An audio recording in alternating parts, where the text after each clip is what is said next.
around. Okay, I think this should be, so maybe if someone who's there can comment. If it's not, I'll try to fix it.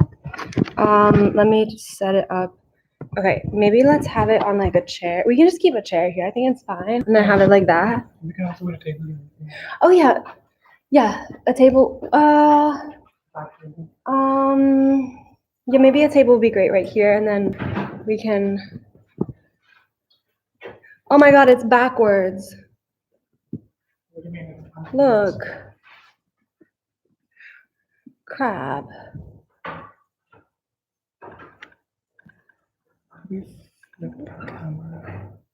Yeah, I don't know how to do that.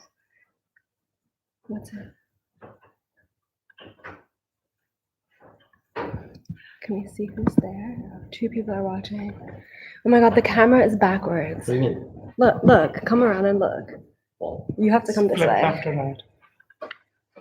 Oh, so you'll have to just flip into the selfie camera and face it the other Yeah, but way. I don't know how to work this tablet. Oh, what is this for?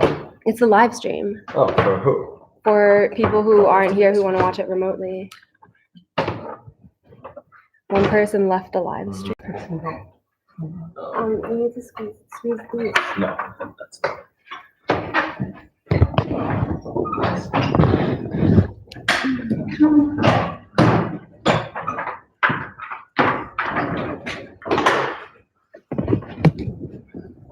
Hi, Sylvia.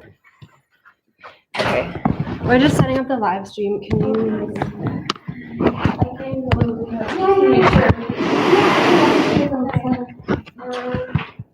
Yeah, I don't know when people start getting into these rooms, but hopefully people show up.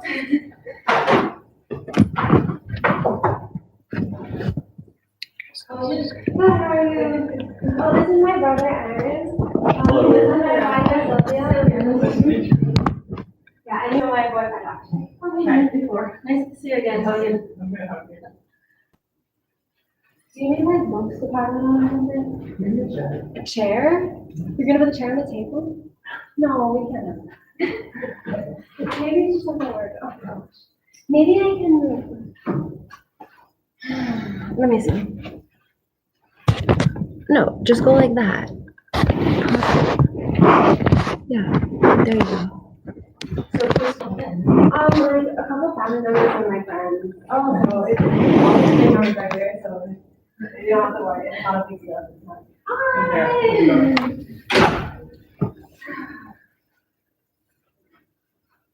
So I just come to see the new microscope downstairs. Oh yeah, I saw you at you and Jim walking. Yeah. Have you? I haven't seen it. Yeah. Sorry, the You need it. Yeah. No, just kidding. It's at home. Yeah. Who's to be ready for the general use?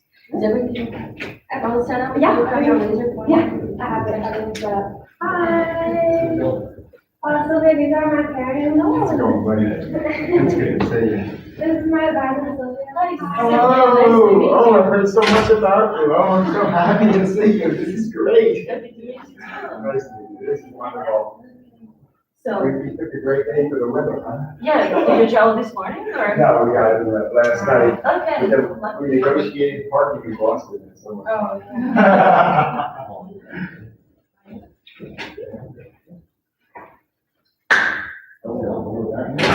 Sylvia, nice to meet you. Thanks for coming. So much about you.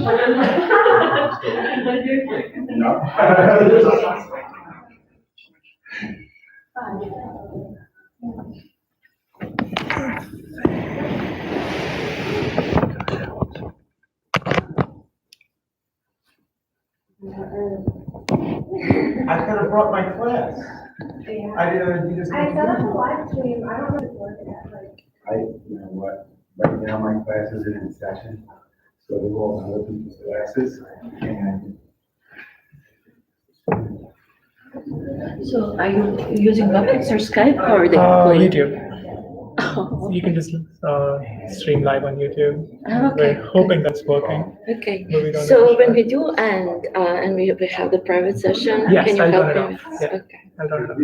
How are you? I'm good. Good. Good. Are you? Have you graduated? Or? I am hoping to graduate in May. Okay. So coming soon. Yeah. Also. Yeah. So now you're supporting each other, right? Yeah.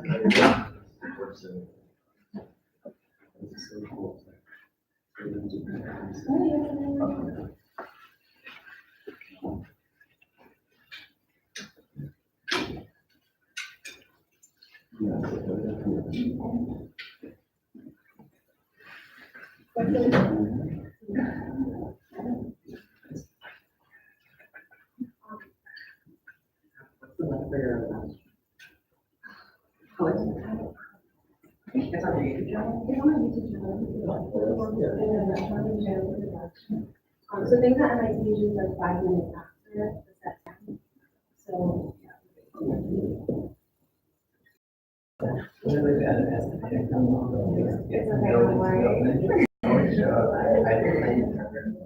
I just talked to Carl, he's aware. He's aware, okay, that's excellent. Yeah. He was not in Canada. Yeah, he was there.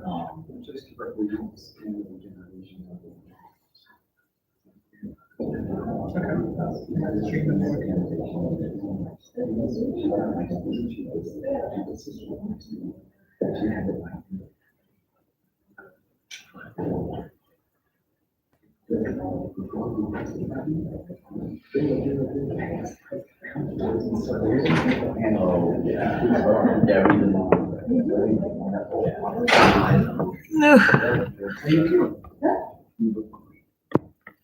Okay, I hope you can show up the same way I think everybody's already used.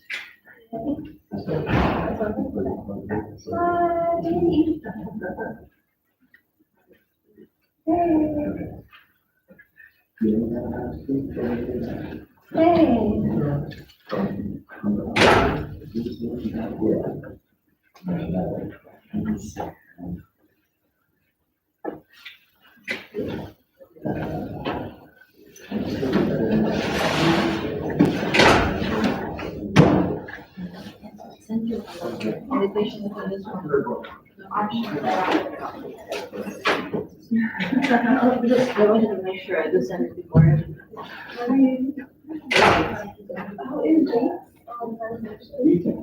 Yeah, it's 4 p.m. Okay. We still do everything. Yeah.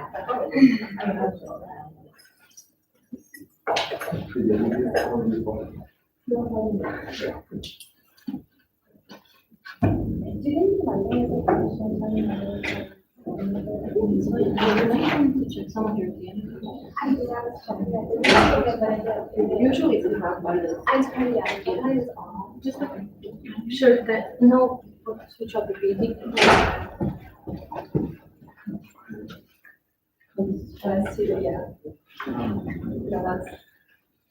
I just don't. I believe it's best as good as it can.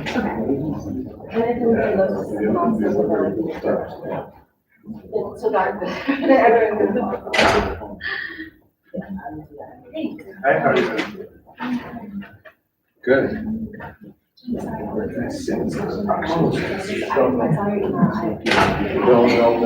Don't, yeah. You have other things to worry about, other things to think about. It's a little bit behind.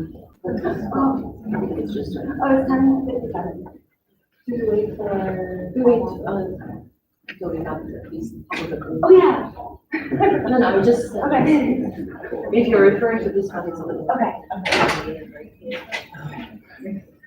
Pleasure, Spencer. Pleasure. Yesterday was grading day, so I ended up hearing some, pretty late night at all. I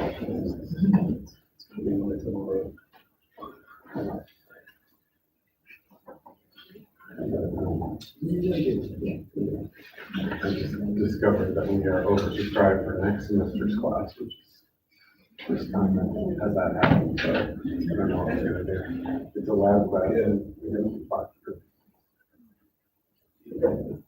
We're doing that 30%. Yeah, it's just yeah.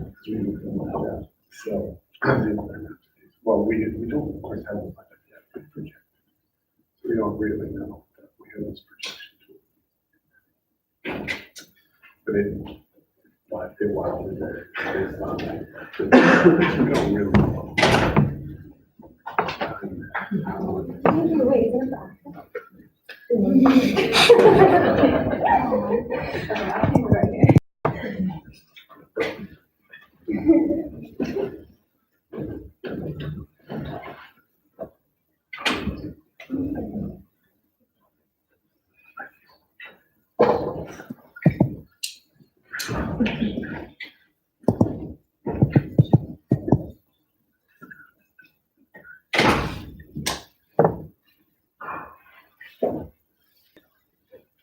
So they just take food in the back while they're playing.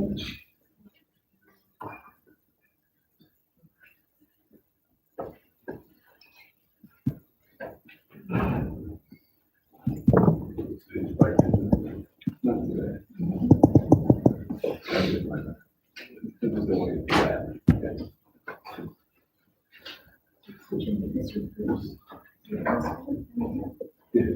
Committee meetings.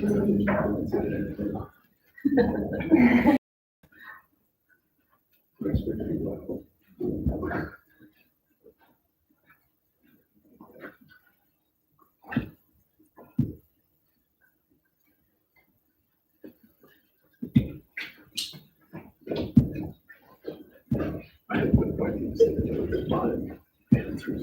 Yeah, it was easy. I had 1 minute. I thought about that, I was like, no, and then I just thought about it. It was like sleeting, freezing, cold, dark, you know, and traffic was light, which was actually bad, just hard. Driving fast, I prefer to have, personal with you. So I just think, wow, this is great. You pop off on that. You're very committed in front of the box, so if you could rescue on it.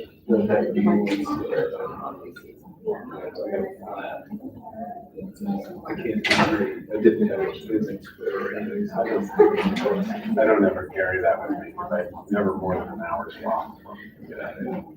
I think I'd be. Yeah, walking out the Queens.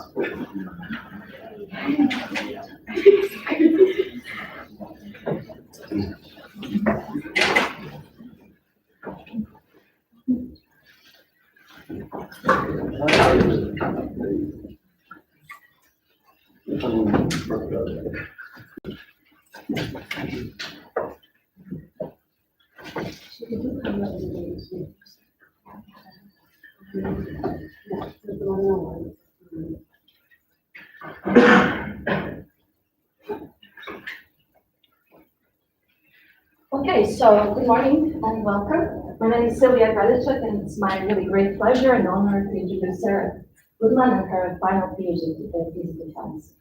And Sarah has really addressed some of the critical challenges that are being faced both in the science and technology of light emitting diodes. So future development of long wavelength light emitting diodes, high power LEDs, as well as their integration in silicon technology boils down to really some of the fundamental questions that are related to the structure of the materials on the nanoscale and at the atomic scale. And Sarah has really bravely decided to address some of them. And because they're all related to the understanding of how structure the materials relates to the optical properties of the material, she combined a set of electron microscopy tools to really understand how these are interconnected. And her research is really has provided some breakthroughs in the field, as we will see today. And in addition to really amazing research that Sarah has done, one thing that I really wanted to mention that really sets her apart from everybody that I personally have advised, and certainly many of the other students at MIT, is really her passion toward science education and science policies. She will tell you briefly about that later on, but this is really one point of her personality that I really admire greatly. And this is something that she determined to do in the future, and I'm also very proud of that. And just one example of many things that she's done as a PhD student here. So for 1 year, she served as a president of the graduate council at MIT. So this is the highest body of PhD students at MIT. So in addition to being an amazing researcher, she really balanced other aspects of her passion, and we'll be really sad to see her leave MIT. Anyhow, so this is the time to talk about science. So she will talk about the PhD, and this is how it will work. So she will roughly present her research roughly in 45 minutes. Then we'll open the floor for the questions, and then we'll also have a closed session there with the members in the time. Okay. So, Thank you so much, Sylvia, for the introduction. Thank you so much, everyone, for coming here today. I'm incredibly excited to present to you my PhD research on nanostructured materials towards high efficiency, visible, and UV light emitting diodes, structure property correlation on the nanoscale. So to motivate why we're interested in this topic, we can think about the fact that lighting applications actually account for about 20% of the global electricity consumption. And we can see this map of the Earth at night. We can see the regions of the world that most of this lighting is coming from. And so as certain parts of the world continue to develop, it's going to become increasingly more important to develop sustainable lighting sources to keep up with the demand of electricity that is being required by our world today. And light-emitting diodes are one such sustainable lighting source. They have many other applications besides just light bulbs, but when we think about the efficiency, we can compare them to other types of light bulbs to see just how efficient these already are.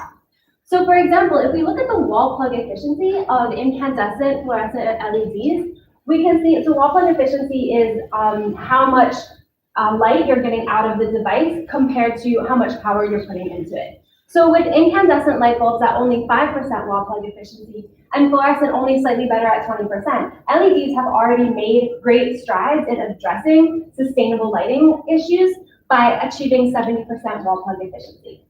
And LEDs have continued to dominate, to increase the market share that they take up compared to conventional LEDs.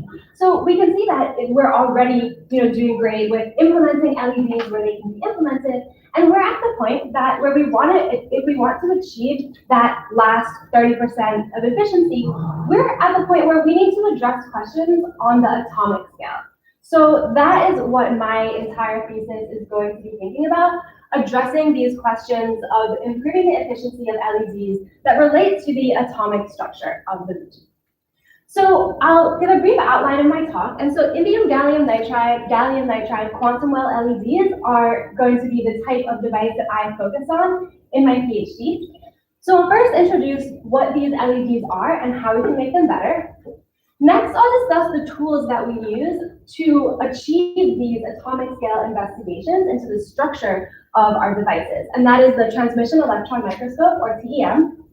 And my two major projects in my PhD have both revolved around inhomogeneities within the indium gallium nitride quantum wells.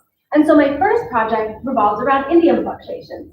So we're going to investigate the effects of beam-induced carbon deposition on the compositional analysis of InGaN.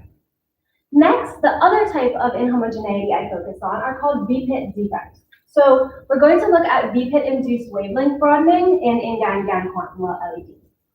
And finally, at the very end, I'm going to touch briefly on another project that I completed, which looks at pushing the energy of surface plasmons and aluminum nanodiscs into the UV for potential applications in improving the efficiency of UV LEDs. So to get started, I'll describe InGaN quantum well LEDs, and most of this title is actually acronyms, so we can just go through what each of these acronyms are. So InGaN is an alloy consisting of indium, gallium, and nitrogen. So it has a wurtzite crystal structure, and you can see the gray lattice points are where nitrogen is, and then gallium or indium can go in these yellow lattice sites. And the LED has a quantum level structure for its active region. So the active region is the region of the LED where the light is coming from. So the quantum wells consist, so it's an InGaN quantum well separated by GaN barriers. And you can see that the scale bar here is only 10 nanometers, and so these quantum wells are extremely thin, so about 3 nanometers. And the reason that we have this quantum well structure is to promote carrier recombination. So the quantum well structure is able to confine the carriers so they're able to kind of have a higher efficiency of radiated recombination. So there are a number of advantages already for these LEDs. And this material is actually the leading material for blue and green inorganic LEDs, and it achieves external quantum efficiencies of above 70%. They also have a widely tunable emission. So depending on the wavelength that you want for this LED, you can tune the composition of indium and get different wavelengths. These devices are also highly tolerant of defects in the crystal structure compared to other materials. So where's the room for improvement here? When we think about how we want to improve these LEDs, we think about what our major questions are for where we want the development of LEDs to go.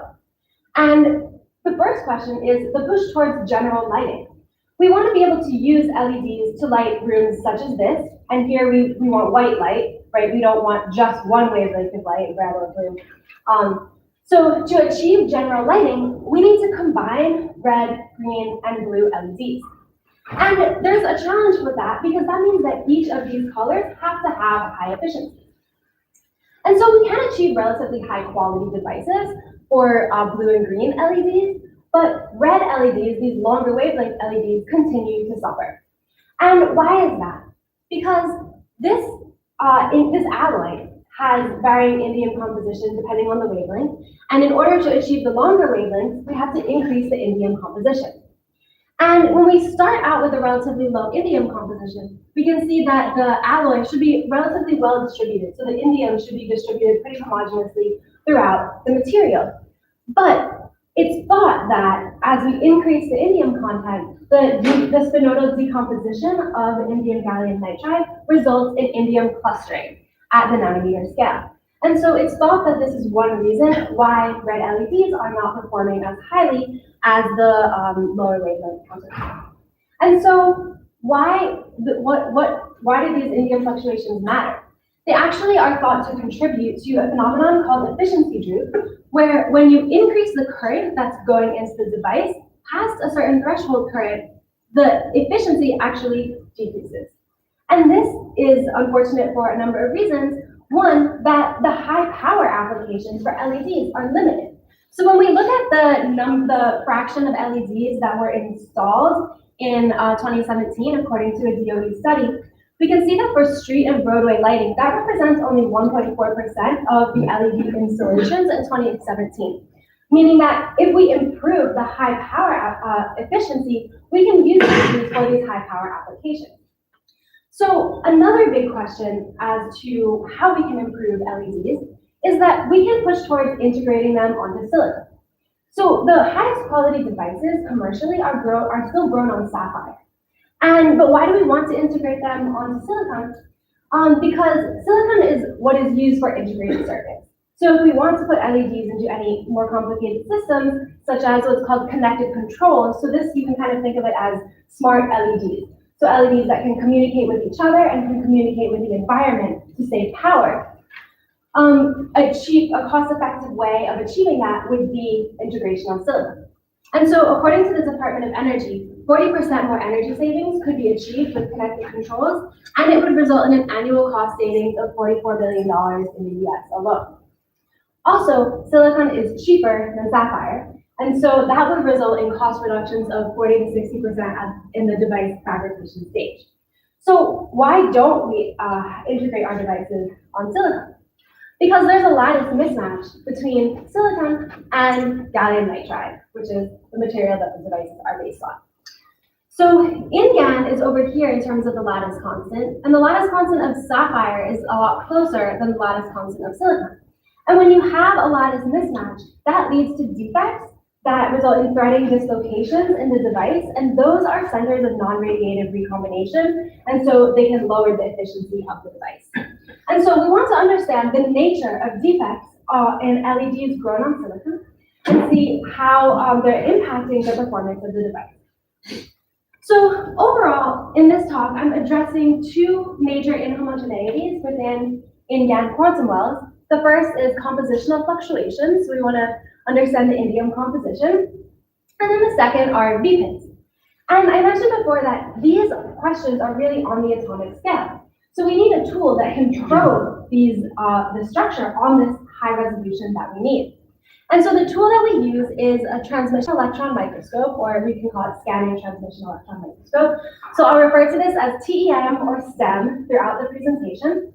And this provides us with that atomic scale imaging capabilities that we need. So you can see here, each of these little dots is actually an atomic column. So we're really visualizing the lattice structure of the material. And this microscope actually, as we can tell by the name, it uses electrons instead of light to visualize our samples, providing us with incredibly high resolution. And one recent advance in aberration correction provides us with sub-angstrom level resolution. And we can magnify our images of up to tens of millions of times. And we are also performing low energy imaging. So for beam sensitive samples such as these, this is really important. So there are two types of spectroscopy within the TEM that we're going to be using to analyze these samples. The first is electron energy loss spectroscopy, or ELS.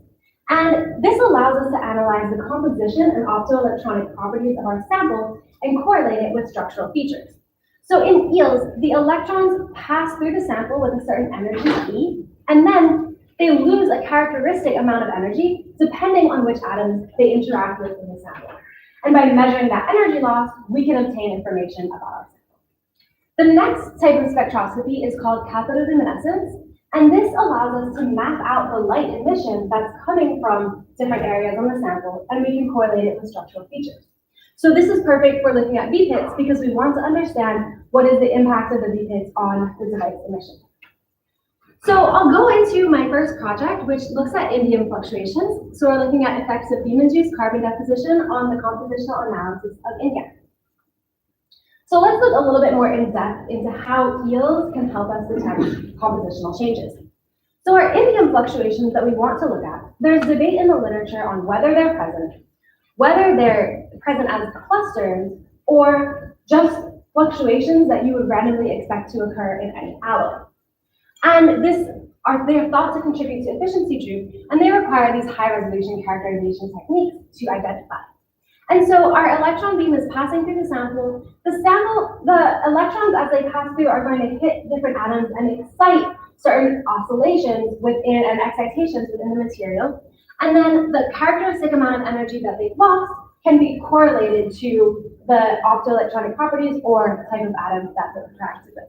So to analyze the ELS spectrum, which shows the energy loss versus the number of electrons that lost that energy, we can break it up into two regions. We can start with the low loss region, which is the lower energy region of the spectrum. And this is where we have our plasmon excitations that are going to appear.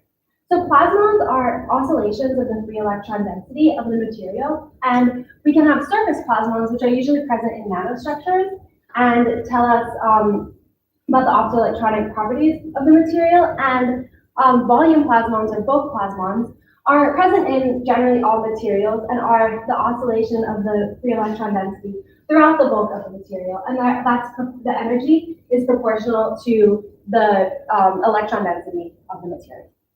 And then we have our plasmon tail, and then if we magnify the plasmon tail in the high energy region, or core loss, then we find our ionization edges. And this is where we're able to do the elemental identification, because these higher energy excitations come from the electrons interacting with the core shell, or electrons closer to the nucleus of those atoms in the sample. And what we can do is take one of these spectra at each point along the sample and map out what the composition would be across our sample. So we're raster scanning the beam across our sample here, and we're using two different types of aberration-corrected microscopes at low kV imaging. So the first spectrum that we have here is in the barrier region. You can really see the nitrogen edge at 400 eV. Then we move into our quantum well region, and now the indium edge appears. We can map out that change in intensity. And it's really important for us that we're performing this imaging at low kV, because this is below the knock-on threshold for indium. So that means that we're not going to be losing any of the atoms of our sample to damage by the electron beam. Now, studies of this nature have been done in the past.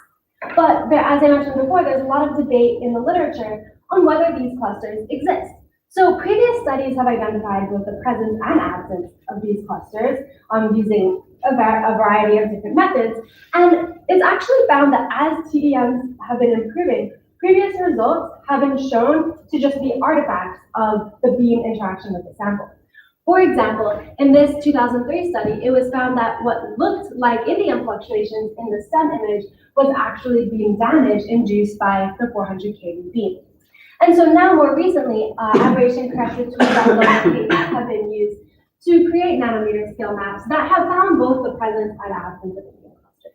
And so our work, we're trying to use the highest state-of-the-art TEMs to identify whether this indium clustering is present in LEDs.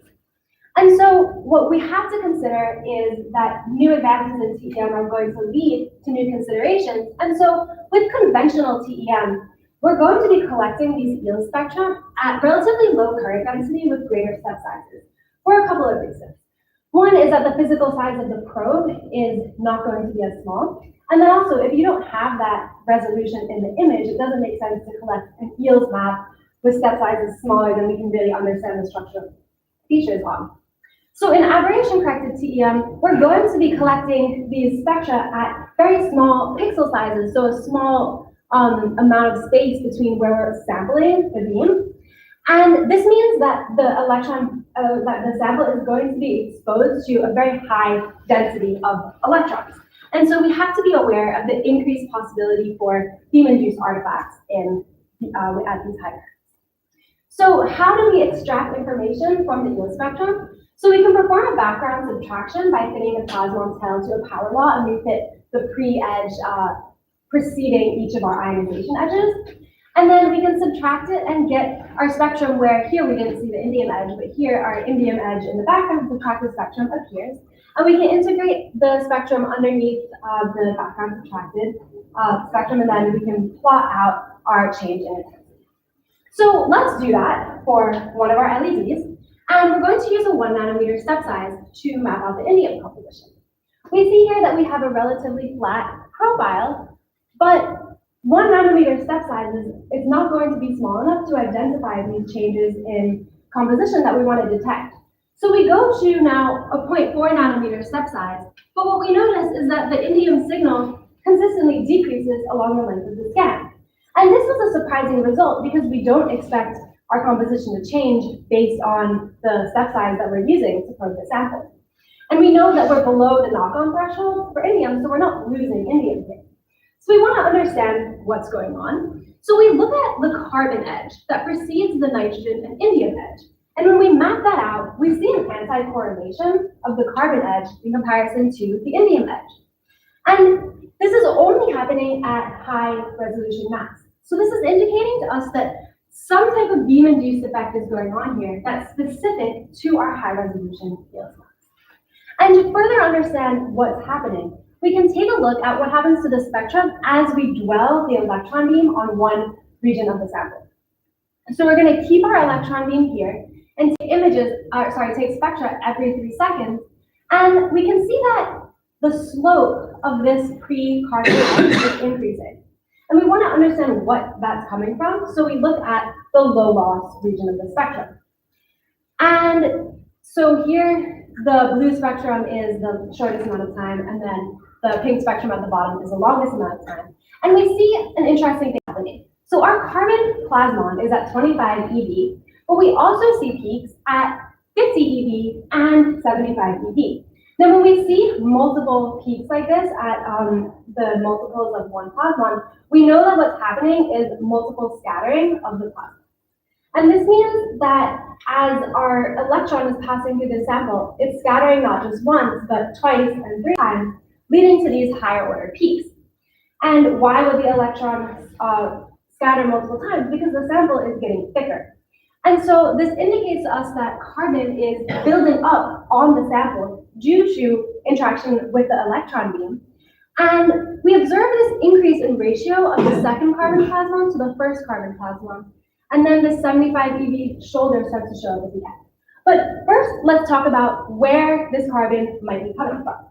So there's a number of ways that the TEM sample can become contaminated with carbon. One is during sample preparation.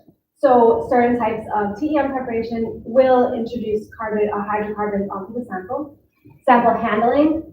And the TEM is not a perfect vacuum, and so we are going to get some hydrocarbons within the chamber. And what happens when the hydrocarbons interact with the electron beam is they become fixed to the sample, and that layer of carbon can continue to accumulate. So we can purposely induce carbon contamination into a region of our image, or of our sample. And so in this image, this lighter region is where we've induced carbon contamination. Then we can take spectra at various points outside and inside the contaminated region, and we can see what happens.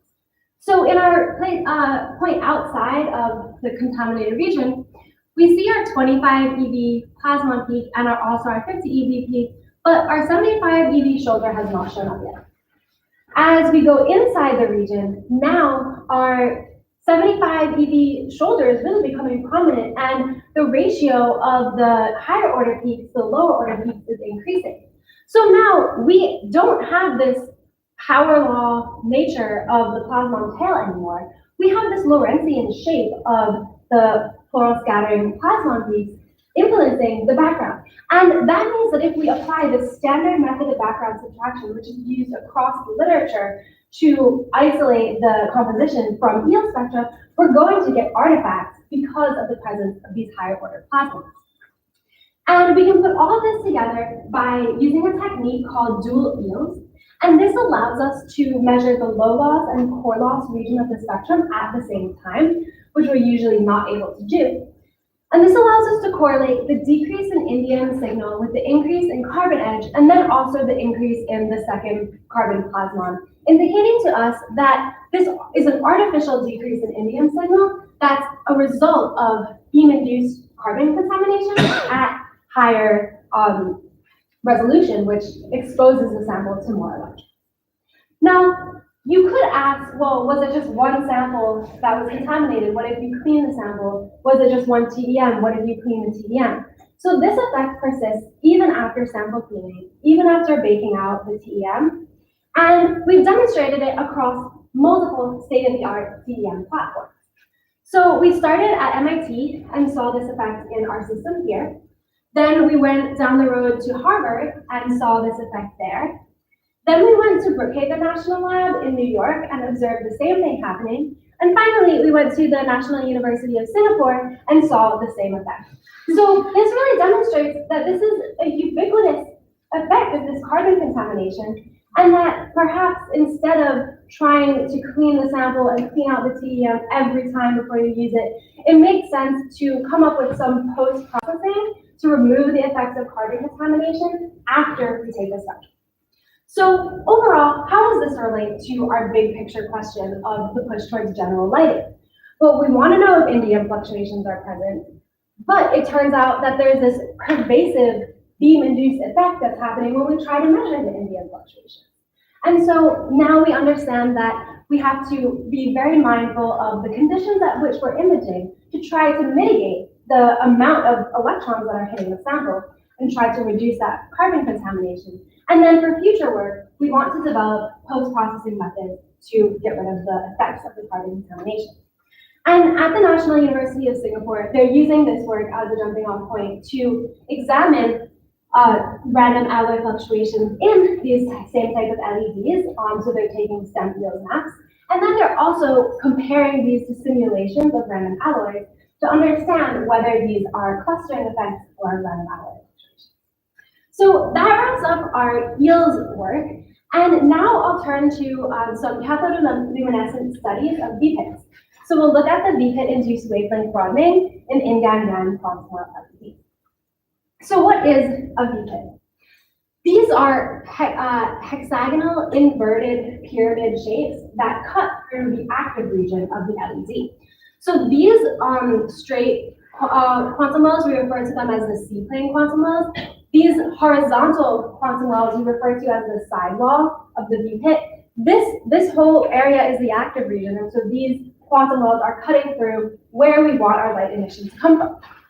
And they appear because of that lattice mismatch, which induces threading dislocations. And so the threading dislocations begin at the interface between the two lattice mismatched materials and then open up into everything. So in this STEM image, we can see the C-plane quantum wells as well as the sidewall quantum wells here.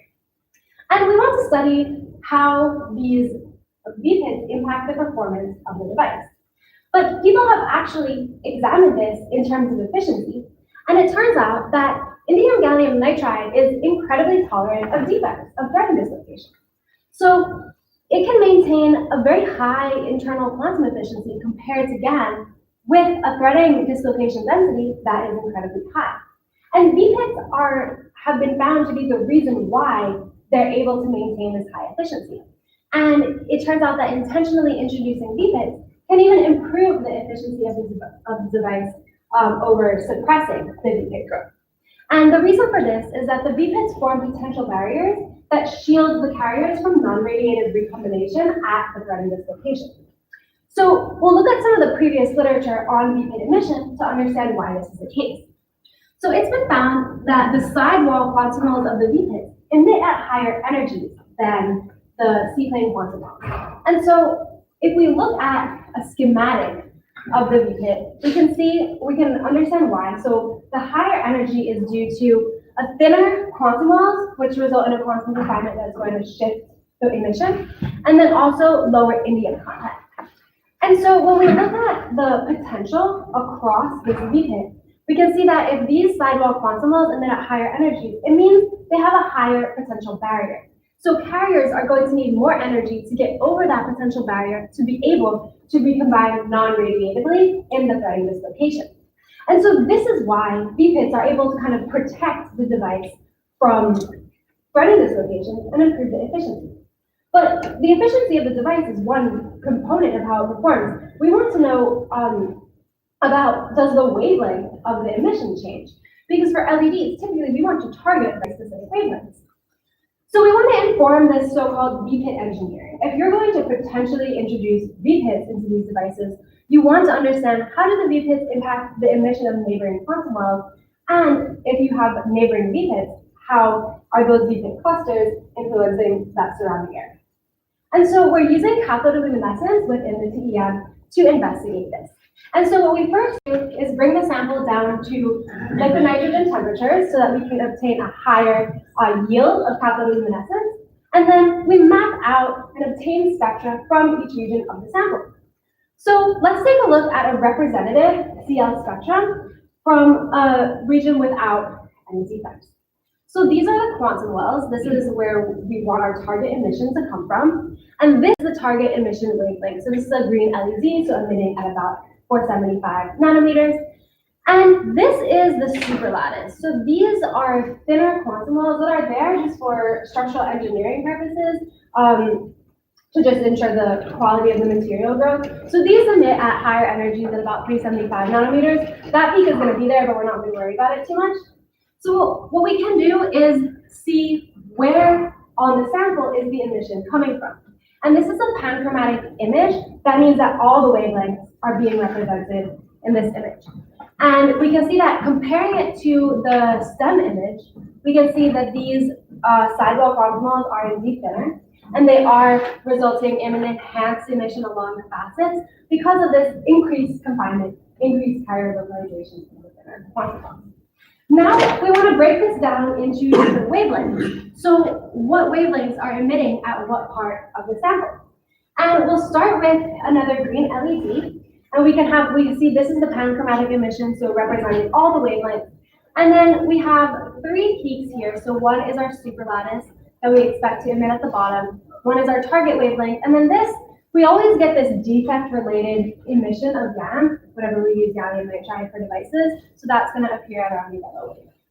So let's start with some monochromatic images. This, maybe should I turn the light? Can people see this? No, maybe do you mind? Okay, just for now. Okay, hopefully nobody falls asleep. So this is our target emission, and you can see that it's occurring in these flat quantum wells. Then if we go to higher energies, so these regions along the shoulder of this peak, we can see some interesting effects. And that is that we get regions of localized emission outside of and at the VPIT facets. And we know that from previous literature, we expect these VPIT facets to emit at higher energies, so we're attributing this to that decreased indium content in the sidewalls of the VPITs. But then this emission that's localized outside of the VPIT sidewalls, that's really interesting. And then finally, we can look at the superlattice peak, which is down here. Also, we're going to get some emission from inside the VPIT because of the electron blocking layer that's filling into that VPIT. And what we want to really understand is these distinct regions of emission adjacent to the VPIT. We can take point spectra to further our understanding of what's happening in this region by taking a spectrum at a quantum level region that's unperturbed by the VPITs, and we can see that this emits at our target wavelength of about 475 nanometers. We also, of course, are getting that GaN peak and then our electron blocking layer peak. Then, if we move into the sidewall, we're getting a significantly blue shifted emission, and that's around 400, 410 nanometers. And we attribute this to the reduced indium content. But then, if we go to a region that's a little bit outside of where we know that those facets are, we're getting a slight blue shift, but not as big of a blue shift. And so these should be unperturbed C-plane quantum wells, but we are getting a change in emission, and that's the really interesting effect that we want to study here. So to further probe this, we can look at VPITs that are adjacent to each other. And, oh yeah, right, I already mentioned the EBL there. We can look at VPITs that are adjacent to each other because this effect of the quantum wells that's surrounded by VPITs, it should become more pronounced. So first we'll look at 400 nanometers. We see that this is kind of following the outline of where these VPITs are located. So these are on the facets. Then at 420 nanometers, we're starting to get these localized regions of emission outside of the sidewalls. And then at 440 nanometers, what's really interesting, this most uniform emission is occurring between the two VPITs. And then again, our target emission on the sides in the C-plane quantum wells where we expect. So let's take some point spectra to further understand the emission that's occurring in that region between the two VPITs. So our unperturbed C-plane quantum well, we're emitting at our target wavelength. Then we have these 2 points here. So this one is only bound by one VPIT facet. This one is surrounded by two VPIT facets. And we can see that the emission that's surrounded by two VPIT facets is more significantly blue shifted. This is only very slightly blue shifted. And so this is helping us understand that what's most likely going on here is a strain effect, because VPITs form to alleviate strain within the quantum well. That's the whole point of thermodynamically and kinetically why defects form. So let's take one more example. And by the way, I should mention that these images are just kind of a snapshot. We've taken a look at many, many images that are showing these same effects, but I'm showing kind of one example here. Also, I should mention that these are not the actual colors that your eye would see if it's emitted. I'm just showing a different range of colors so it's easier for us. Let's look at one more example, and then this is a type of LED that has two types of quantum wells. So it has a series of yellow quantum wells and blue quantum wells, meaning that we're looking for two target emission wavelengths. And when we look at our spectrum, we see, of course, the peak from the superlattice, we see our blue emission, and then we see our yellow quantum well emission. But there's a peak here that we haven't attributed it to something that we expect to see. So let's take a look at the cathodoluminescence at that region. It turns out that it's this emission from between the VPITs. And here you can see these two VPITs that are closer together. We're getting more intense and more uniform emission there, whereas these two VPITs that are farther apart, we're getting the emission that's split and then less intense. So this kind of confirms to us that this is something going on with strain effects with these LED, with the VPITs, and we can come up with a mechanism for why this is the case. So we know that VPITs form to induce strain relaxation in our quantum wells, and then if the strain relaxation is reduced, that means the piezoelectric field is going to be reduced because that's the electric field due to the strain. And this means that an effect called the quantum confined Stark effect is going to be reduced, and this effect usually typically redshifts the emission in the presence of the electric field. And so if we get a reduction in our redshift, that means it's a blue shift compared to what we would expect. And so we're able to attribute this effect to strain effects surrounding it.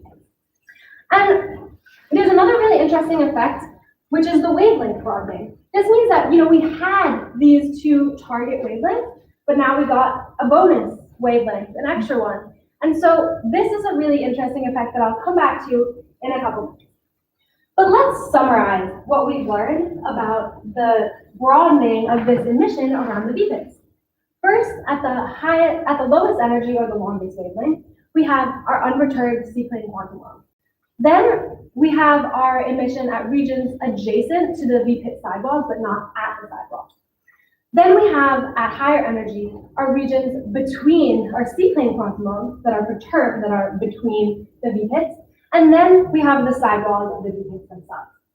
So we've not shown here, we confirmed using EELs that these sidewalls have decreased indium content. And then we've attributed the blue shift in the regions adjacent to the V-pits to the strain effect. And so I want to go back to this idea of wavelength broadening, because usually we might think of that as a bad thing for our LED. We have a target wavelength, we want to get only that wavelength for maybe communications applications, but instead we get additional wavelength. But if we think about our first big question that we talked about, which was the push towards general lighting, this can actually be a really good thing, because we want to create devices that have this broad white light spectrum. Typically, the ways that we get those devices are by using coatings, which result in losses due to the Stokes shift, and also by growing different wavelengths of LEDs on top of each other. But that runs into all these lattice mismatch effects that can decrease the quality of the device. One way that we can create broad wavelength devices is by using nanotexturing. That, however, typically involves expensive and complicated nanolithography procedures. But we have developed a device architecture that uses V-pits to create the nanotexturing that broadens the wavelength. So my colleagues in Singapore have fabricated this nanotextured device architecture where it does not require pre-patterning of the substrate because these V-pits form naturally out of those threading dislocations. So looking at an image, a top-down image, we can see a couple of features standing out to us. One are the ridges. These are the overlap of two V-pits, and then the pyramids are the overlap of 3 or more V-pit sidewalls. Then, using EELs, we can understand that there's actually a greater indium content at these pyramid tips. And so we can use cathodoluminescence once again to understand how this wavelength broadening is occurring. So here is a plan view sample of this type of device. And what happens is the plan view sample is cut across like that. So our other TEM samples were cut this way, this one is cut like that. And you can see the outlines of the V-pits. So this is an individual V-pit, and then this is a cluster of V-pits. So this is an overlap of 1, 2, 3, 4 V-pits together. And let's take CL at different wavelengths to break up where that emission is coming from. And we can see the superlattice. So this is this kind of unperturbed quantum wells down here. Then, if we look at 420 nanometers, this is at the sidewall quantum wells, so these.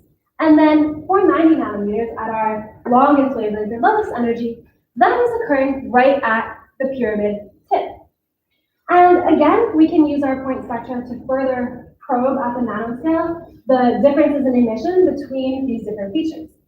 So if we take a spectrum at one of the V-pit sidewalls, so this is just one sidewall without overlap with any other sidewall, we get our emission around 400 nanometers. Then here is where, this is right here, so the overlap of 2 V-pit sidewalls, we see a redshift in emission, and then the overlap of more than 3 V-pit sidewalls is resulting in these pyramid structures, which give us the longest wavelength emission because of that increased indium content. So by using cathodoluminescence that allows us to probe where the wavelength broadening is occurring, that's furthering our understanding of how we can improve these devices in the future. How can we target certain wavelengths? So overall, our VPIT study, how did we address our major questions? Well, we wanted to understand integration on silicon, and we wanted to understand how defects impact the performance of the device.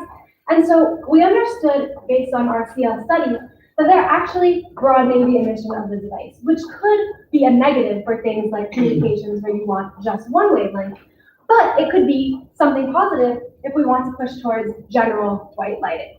And we've applied the wavelength broadening of VPITs to this LED architecture that pushes towards white light emission.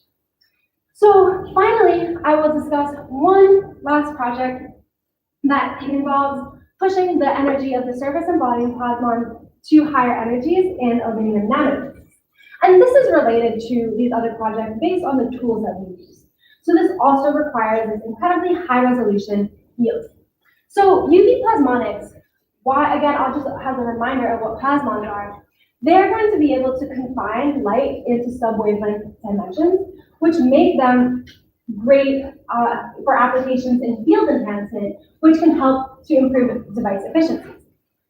And for UV applications, what we're particularly interested in is the potential to create UV metamaterials for the ability to enhance the emission of our UV LEDs. Now, UV plasmonics have many other applications such as sensing, disinfection, sanitization, anti-counterfeiting. So this has broad applications beyond just LEDs. And we're using aluminum because our typical plasmonic materials that we think of are actually only really applicable to the visible because they have interband transitions at these UV wavelengths. But aluminum does not, so that makes it a great candidate for UV plasmonics. And the requirements to create UV nanostructures, nanostructures emitting in the UV, are very high resolution fabrication techniques, which have been developed in Professor Paul Berger's group. And what we did is fabricated arrays of nanostructures that were 3 to 120 nanometers in diameter, and then used eels to probe the plasmon modes across these nanostructures. So by looking at the various surface plasmon and the volume plasmon peak, we were able to map out where those modes occur. So you can see here, this is a map of the surface plasmon and the volume plasmon across a nanostructure. And by understanding where the surface plasmon compared to the volume plasmon is located, we can understand how these excitations decay, and that provides a lot of insight for future studies into beam matter interaction. But what's really interesting for us in terms of LEDs is this possibility to control the energies to the plasmon energies into the UV. And so we tune the surface plasmon modes from 2 to 8 eV. That expands from the visible into the UV. And we also developed a set of design rules. So if you know you want a certain plasmon mode at a certain energy, then we know what diameter to fabricate that nanoparticle to achieve those plasmons. And so this has applications for the potential to create UV structures that can enhance the emission of our UV LEDs. So overall, a summary and future directions, our beam-induced carbon deposition work has led us to understand that what we really want to do is post-processing of the spectra to eliminate these carbon effects after we take the spectra. And our VPIT-induced wavelength broadening has helped us understand this effect that's going on at the nanoscale where we have different emission from our C-plane quantum modes that are adjacent to VPITs. So this is really important to understand for VPIT engineering, for inducing VPITs into devices for improvement of efficiency to see how is that going to impact the wavelength. And then we've also applied this towards the broadening of the emission spectrum. Then future work for this would be understanding how to target that VPIT overlap to match the desired wavelength. Then we looked at fabricated aluminum plasmonic nanostructures that could have the potential to improve the efficiency of our UV LEDs, and the future work that was outside the scope of that project would be to actually develop metasurfaces that could improve the efficiency. So I also want to very briefly talk about something that's been incredibly important to me throughout my time at MIT as well as research, and that is science outreach. Because I think it's just as important for me to be doing the work in the lab as it is to share this with the rest of the community who is not necessarily having the background in science. And so my goal has always been to share MIT's resources with the community at large and to help younger students visualize themselves, see what I do and see if I can do that also.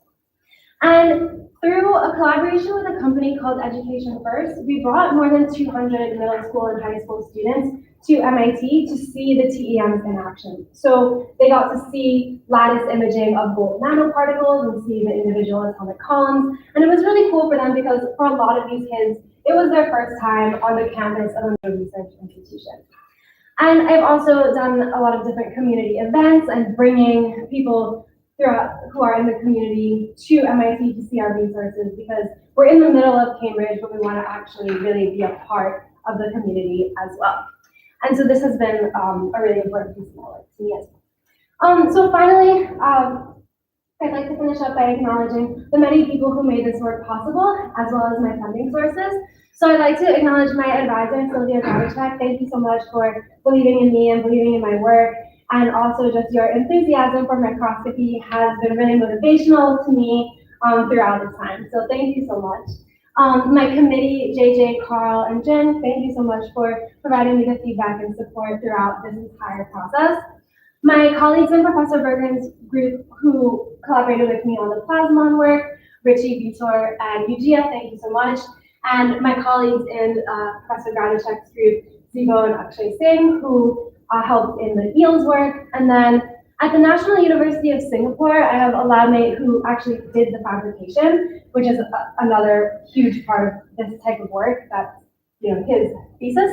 And then Govindo, Jingyang, and Tara for useful discussions on having on the sample preparation. My collaborators at Lumilabs who provided a number of samples for EELS analysis. Lumilabs is the LEZ company. At the Center for Nanoscale Systems at Harvard, Jules Gardner helped me with a lot of my EELS measurements. And then at Brookhaven, our technicians, Liha and Dawn, helped us take some measurements.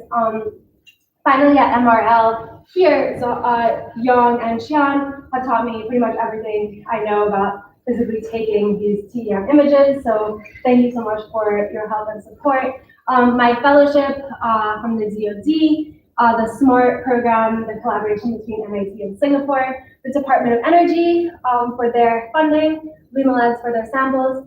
I'd also like to thank my lab mates in the Gradicek group for just supporting me and for their friendship and kindness, and especially my lab mates in Singapore. The 12 to 13 hour time difference can be really difficult, but they were always there on Skype for me late at night or early in the morning. So I really appreciate that from them.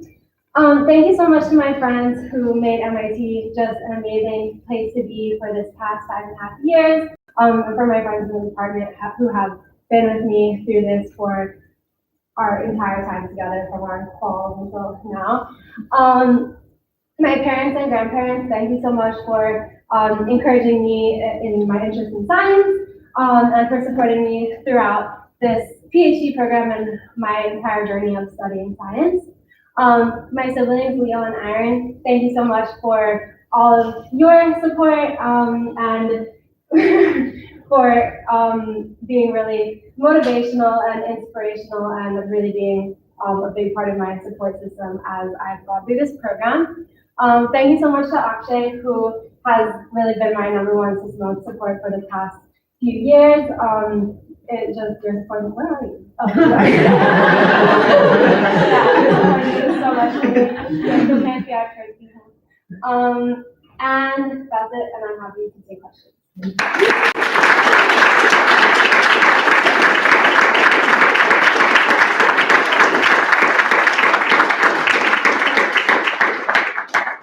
Thank you, Sarah, very much for the presentation. So the floor is open for questions. I think you're feminine. Yeah, very impressive topic. For the VPIT project, you talked about like the differences in wavelength. Did you see any trends in the differences in intensity?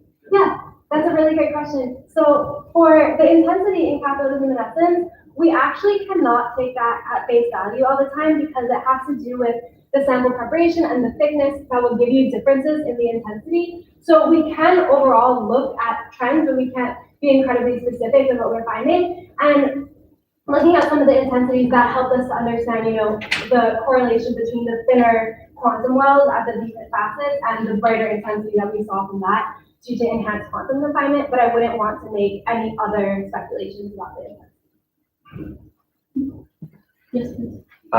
So the whole point of the VPIT engineering, right, is like you're depending on the brain dislocations to form those VPITs. Is there any way to control where those go, or is it just, are you depending on like complete randomness to produce the right combination to give you that general white light? So that would be a really good future direction for this project to actually try to place the VPITs in certain locations. And actually, so I know Shireen does some work on patterning and creating browning dislocations at specific points. So you can do some patterning of the sample to have a lower or higher density of threading dislocations. And then it will also depend on some of the growth conditions, such as the growth temperatures, of whether VPITs actually form out of those threading dislocations, and then where in the quantum wells do they form? So do they start to form at the bottom, or are they only small at the top of the quantum wells? There is a little bit of control you have over that, but understanding that more fully would be a really good future direction. Great talk, especially for someone who doesn't have a background in this. So you mentioned at the beginning of your talk about sort of this lower level of efficiency effect at the red wavelength frequency. Do you have any sort of intuition about how, and this sort of piggybacks on the question that was asked before, how that interfaces with the VPIT phenomena, how that would affect this red wavelength inefficiency? Yeah, so if there is clustering in the quantum wells, then having those VPITs there to introduce additional inhomogeneities is definitely not going to help that clustering. And so when you do these cathodoluminescence studies, I would expect to see potentially clusters that are influenced by the strain fields around the VPITs. And actually, we have just started to look at CL of these red LEDs and seeing a lot of interesting defects around the VPIT region. And I would expect that potentially, if there is clustering there, you would see it potentially being influenced by the placement of the VPIT. But if you target a red wave frequency and then you get like a broader spectrum, does that actually maybe counter that effect, like increase the efficiency if you're like getting a higher efficiency frequency generated from the VPIT existence? Maybe. Okay. Do you mean well, kind of? If you're target, right? Because if I understood it correctly, when you have the VPIT present, you get a broader. Yeah. Broader range of Oh, I see what you're saying. So if you target red wavelength, which has a lower efficiency, but then you're like broaden it generating out. other ones, Sure. higher efficiency, maybe you can actually, I don't know if that fully counter affects the inefficiency of Yeah. VPIT's presence. I don't know if that would counter affect, the loss of efficiency, but you're saying if you somehow, instead of trying to grow a separate red LED, use the broadening effect of the VPIT that you got. Yeah, maybe. Any other questions? So you decided to have smaller quantum wells on bottom and larger quantum wells at one point when you were looking at the twice bigger VPIT? Yeah. Why did you choose to have it in that order, and what were you really looking for? Like, why didn't you do larger?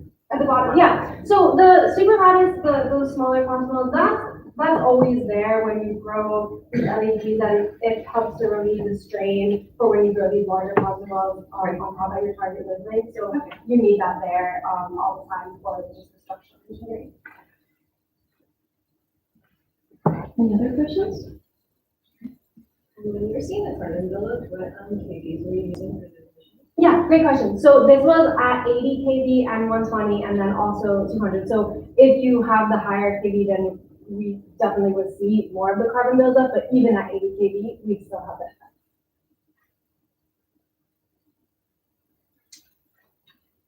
Any further questions? Okay, is that the question or is that just a follow-up? No? Okay, so if there are no further questions, we will close the session and we will have a full session for the committee members. Thank you, sir. Thank you.